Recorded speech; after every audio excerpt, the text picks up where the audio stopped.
Chianya no ndi zonwe bu ya chi kwadobe. Ogun. Wa bo mo buregu. Ina wa go ya do tutu ana buru okuko buru nkuru akụkọ ma ọ bụ ihe ọ na-eme ma na. Ogun. Nwa na wa go. Nwa na wa go.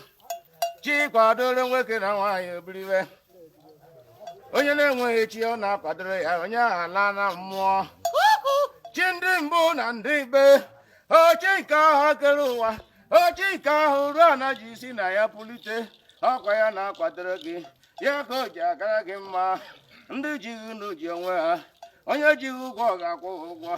Ndị na-aghọghị aghụghọ ga-eji chi eburu chi kwadobe. Chi kwadoro ya abịago, o kwutere asara nọ n'ama. Chi kwadobe ihe, nwa na-agwọ ma bụrụ egwu, akwa ka ọ na-akpọ ọkatakpo, nke ịgba ọka ga-agawu agawu. Tutu na eduze ya fure kunye onye ji anaka ọma jido. Mmụọ na mma. Eme ebu ya eje. Nwata rie ori anụ. Oricha awọ igwe igwe anụ ọma gbo ya n'ọnụ. Ọma kwere na awa abụghị anụ. Ihe onye na-eme ebu ya je. Anaghị agara nta mbe. Mbe bụ atụmọ ya tukwute mbe buru. Ma ihe anyị nọbụ ka ime otu o si ede mma. Onye kwakọ na nkụ ọ na-agaghị ebuli o. Ole mmiri na-aha na n'ụtụ ọ ga-asa amụ ahụ.